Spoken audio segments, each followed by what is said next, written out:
Sometimes I can be jibber-jabberish. Jibber-jabberish. Shut your jibber-jabber, right?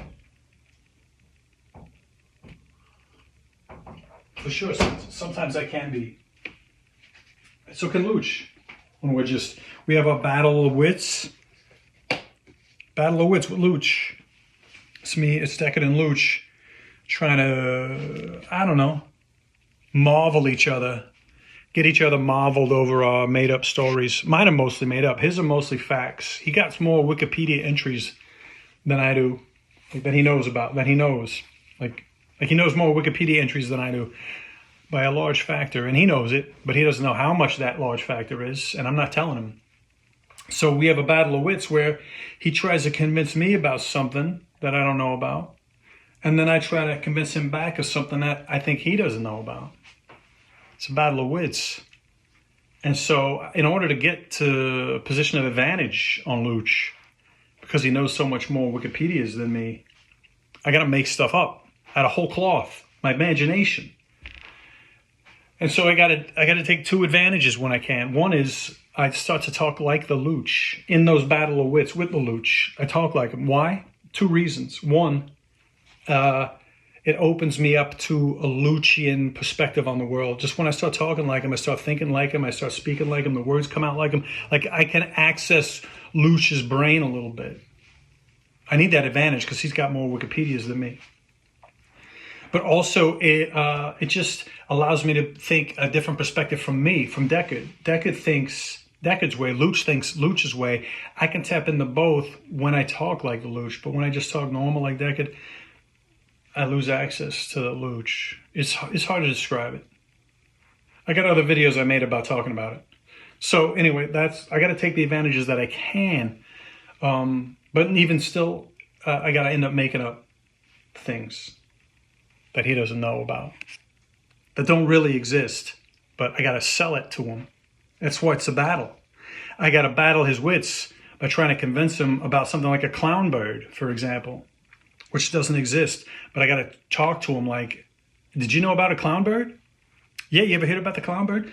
So, right, and then I talk about a clown bird, which doesn't exist, but he doesn't know that. And as long as I do it convincing, and at the end, we tabulate who convinced, more, who had more new things that you knew that I didn't, that I knew that you didn't know. Because we don't give in. It's like 5 and 5, one after the other. It's like penalty shots in hockey. So he goes, and okay, yep. And then I write down my little notes, and then I go. And a successful contest is when you don't break the other person, or you don't break yourself, right? You got to play it straight, like a know-it-all.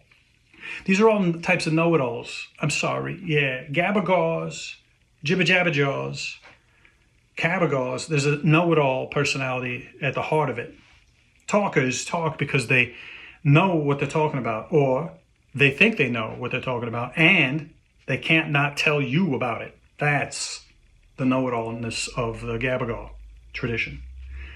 Or you could just shut up, right? But, we can't. We would if we could, but we can't. So we have these contests. And so he goes and I go, and he goes and I go. And at the end, you take two scores. Well, one score, but the score is first tabulated by how many of those things that I told you did you ever know about or not know about? The perfect score is 5 out of 5. I didn't know nothing about any of those 5 things you talked about. Right? That's the perfect score is 5. Now, of those 5 things that I convinced you about, how many of those are true and how many of those did I make up on the spot? And that doubles your points. So a perfect score, the most you could get would be 5 doubled to 10, right? Because I made up all 5 things and I convinced you about them. Of course, I knew you never heard it because they don't exist, but you didn't know that you never heard it until you heard from me. But you thought they were all real and they were all not real. So I get 10 points. Now, if you tell me all 5 things and they're real and I know them, you get 0 points. If you tell me all 5 things and they're not real and I know they're not real, you lose points. You fail to convince me about an untruth. It's -1. So the most you could do would be a -5 versus 10. Do you understand the scoring? if I try to tell you with a gabagool or a jibba-jabba-jaw about a clown bird that doesn't exist, and you don't call me out, you let me go, but in the end, you say, no, that's fake, I get -1, you get 0. I mean, we're scoring mine, so I get -1. If I do that 5 times, I'm at -5. If I do that 1 time, and the other 4 times I made it up, and I convinced you of it, I get 2 points each for those. If instead of I made up 3 of them and convinced you, then I get still 2 points each. And then the last one I did not make up, but you still didn't know about it, I get 1 point. If you did know about it, I get 0 points. So that's how the scoring is. You could get a 0, a -1, a +1, or a +2 for each of the 5 segments of the contest, the Battle of Wits. It's a Battle of Wits. And I'm catching up to him. He had me early. I think he made this game up with his family or something because his rules are pretty good. That's pretty good. We didn't just make that up, but like, yeah. And he was good at it. But I got better and better. And now I'm winning most of them. And not only that, I'm winning a lot of 2-pointers. Because I have to make up a lot, but I'm getting really good at it. To where, like, I bet you didn't even know there was no thing as a clown bird. You watch my video on clown birds and creeper birds, that's a +4 right there, because I convinced you of both, neither of those. Plus, I talk about snake birds and the aardvark bird as another snake bird. I'm plussing all over the place. I'm +2 everywhere in this whole video. And so Looch just can't compete because he mostly doesn't make up, because he doesn't have to. Because he knows I don't know. He doesn't know how much I don't know less than him. But he's got like 7,000 Wikipedias. I've got less than that. He doesn't know how much less, but a lot less. He knows it's a lot less. And so he just tries to figure me out by finding true things that I might not know about. Now, it's risky because he could guess wrong and get 0 points, right? Whereas if he made it up, well, if you make it up and I figure out you're making it up, then you get -1 point. So it's better to fail at a truth than a lie, which makes sense. That's what I mean. These rules are pretty good rules. But if you can win at a lie, it's better than winning at a truth. That's why you risk it. -1, 0, +1, +2. The most you can get with the truth is a +1. The most you can lose is nothing, a 0. You get a 0. The most you can lose with a made-up lie is a -1, but the most you can get is a +2. You tell 2 lies, you could be at +1 if you win 1 and lose 1. Yeah. Anyway, it's not really strategy. It's just that's the only way I can win reasonably. Plus, I'm good at it. Plus, it's fun. It's more fun to make up creatures and situations than it is to recount. Not always, but I like it a lot more most of the time. That's what a gabagool refers to. A know-it-all who's got an Irish tradition of talking a lot, but storytelling it. And that's what my tradition is. I'm a jibba-jabba-jaw with a gabagool bent of tradition. And I make stuff up. Gabagons it doesn't have anything necessarily to do with fiction. It can be. I'm not saying the Irish are making up the stories. I'm saying they could be. They could. You're allowed to, is what I'm saying. And I do. And Looch doesn't really. Sometimes he does. He's got me. Sometimes he's almost got me. Like with Donkey Bird, he almost got me. And he doesn't know. He thinks that's the first one that started this. He gave me a Donkey Bird, which is a fake. And he had me for a minute. It wasn't a Battle of Wits. It was before the Battle of Wits started, when he first snaked me with like one of these tricks of his. He just was pulling my leg, and I figured it out. Before I told him that I was figuring it out, I said, I'm not going to tell him. I'm going to keep playing stupid. Right? And so we'll see how long this goes. Is he going to pull up and say, yo, Deckard, I was just joking with you. But he hasn't yet. And I already looked it up. There is no such thing as a donkey bird. But I didn't tell him that I know that. And so we keep going. And so it got me into mind of this whole style. I didn't know he liked to play like that. So I like that he likes to play like. So it got me thinking, how can we? I'm not going to acknowledge the donkey bird. I had to come up with my own reason, my own way to do it, to introduce the idea of a battle of wits. And when I did, he totally understood what it was. He's the one who brought those rules. That's why I say I think he's got his own tradition with his North Orange compatriots of like joshing around with jibba jabba jaw nonsense. But yeah, so that's what we've been doing probably since, I guess, January. Whenever I did Donkey Bird, within a couple of weeks we started doing it. By saying when I did Donkey Bird, I mean I made a video about it. I thought I heard a bird make a donkey sound, well, like a horse sound, but there's no horses in New Jersey. There's just llamas and donkeys. So I thought it was, or what, I forget what I said. But anyway, I made a video about it, and then I texted Looch, and he told me they're called donkey birds. And I believed him for like half of that hike. And I was like, thanks, Looch. And then I kept making videos.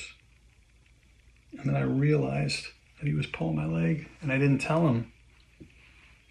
And I used that. I thought that was so fun and cool. That's when I was like, this is why I like Looch. That's hilarious what he just did. I wasn't upset. It's exactly the kind of thing I like. That's my sense of humor, right up my alley it is. Just craziness, just weird. Okay, well, that's weird. Okay, donkey bird, that's funny. There's no such thing as a donkey bird, is there? No, I just thought it would be funny to say. And so I just started talking about it. I was like, that's right in my alley, Looch. I didn't say it like this about the donkey bird per se, because like I said, we're keeping that one alive, so to speak. I haven't told him I let on. If he doesn't watch this video, then he's never going to know unless I tell him, and I'm not telling him. I don't think we'll ever crack, either of us. It's going to go till the day we die. But I use that as an inspiration to like start having battles of wits that we both know is a battle of wits, this contest. And yeah, we have them every other day, every time. Usually at the end of a AA-DHD YouTube strategy group meeting. As we're walking out, whatever, a little battle of wits. Sometimes it's, we don't do the whole battle in one session. Usually we don't. I don't usually have 5 made up ready to go. And it's usually spontaneous, but I mean, we see each other every other day. So we meet every other day. We meet a lot. We do. Me and the group, the whole group meets. But yeah, we'll continue. It's like a chess game. When you have those chess games over a period of time, it's like I'm in Texas and you're in Russia. And like I move to Queen 6 and then you call me 2 days later and move it to Bishop 9 or whatever, right? Like that thing. But we do not just one move, we do one story at a time. So here's one, Looch. Here we go. You ready? Battle of Wits. Clown bird. You ever heard of a clown bird? I heard one the other day. You know why they call them clown birds, right? Because they laugh like a clown. Right? But you know something's funny about that. Clowns never laugh. You ever heard a clown laugh? I never heard a clown laugh. I don't think you did. Clowns don't laugh. Not when they're in their clown mode. Clowns make you laugh. They don't laugh themselves. But so why'd they call a clown bird after a bird's laughter? If clowns don't laugh and birds don't normally laugh, why didn't you call it like a laugh bird or something? Because that's not what the bird watchers named it. They didn't want to name it that. They thought clowns make people laugh. So when they heard this bird's laugh, it made them think of laughter like a clown makes you laugh. When you think of a clown, it makes you laugh. Like that's the association, like funny, laughy clown, clowny. Not because clowns laugh, because clowns are like laughter associated. They're laughter adjacent, clowns are, as they would say today. Laughter adjacent, clowns are. That's what they're intended. They're also creeper adjacent, right, which is a different. The clown bird's laugh doesn't make you laugh. The clown bird laughs like a clown made it laugh. That's why they call it a clown bird. Anyway, yeah. So that's how it goes. And I would tell him about a clown bird for a little bit. And then he writes his notes and takes his notes and says, thanks, Deckard. Okay, I'm up next. And then the next time, usually the next day or the next meeting, he'll have his next one. And that goes like that. Sometimes there's like, okay, I also got one. Now, Looch, I'm going again. Right? And so, that's how it goes. And then at the end of 5, we each tell 5, and we take our notes and we tabulate our scores. And whoever wins, wins. Usually pizza or something. I've been winning more recently. It took me forever to get my first win. But I think I'm on like a 3-game winning streak right now. 3, something like that. So yeah, I got a lot of free pizza. Not always pizza. Today I was going to have Panera, but I'm not going to leave the house, it turns out, today. It's, I just don't feel like it. So tomorrow maybe I'll make him take me out to Panera and I'll get one of them zesty, spicy chicken sandwiches that I like. Yeah, that's what I feel like. It makes him buy me lunch. It's a pizza or cheaper. He's got money. He's got more money than me. Anyway, that's all. So, Gabagaw, Jibba Jabba Jaw, and Looch's variation, Cabagaw. Yeah, not Cabacaw. No, it's still a gaw. It's still the Irish word for jaw. Gaw. G-A-W. Gabagaw, Cabagaw. It's a play on words, see. Anyway. All right. That's all I got to say for now. So yeah, Battle of Wits. Looch is a know-it-all who kind of knows it all. And I'm a know-it-all who knows a lot less, but I can like sell it. I'm a jibba jabba jaw, and he's a cabagaw, which makes sense how we would do it. I just became this way, and he was a cabbie. So he also became that way, but like he found a job as a cab driver to express himself to his fares and got good at storytelling and learning facts, and that's just his nature. And so he would just spout Wikipedia entries and talk about them with people. And for me, I always wanted to be creative, but the most I can be creative is just make up nonsense and talk about it to myself. And I got good at doing that. Like these videos are pretty much that. And that's what I got good at, but to be honest, I don't know how good it is, right? Not that good.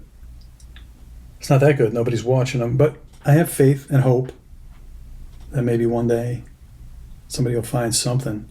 Anyway, it's good to clarify your orientation. So a battle of wits between Looch and Deckard are two know-it-alls from the 1900s. Like, look, when you're in a battle of wits with the Looch, you got to be, a little jibba jabba jaw. But when I can sink down into my Looch, Deckard thoughts can come to me, and Looch thoughts. Looch only has Looch thoughts.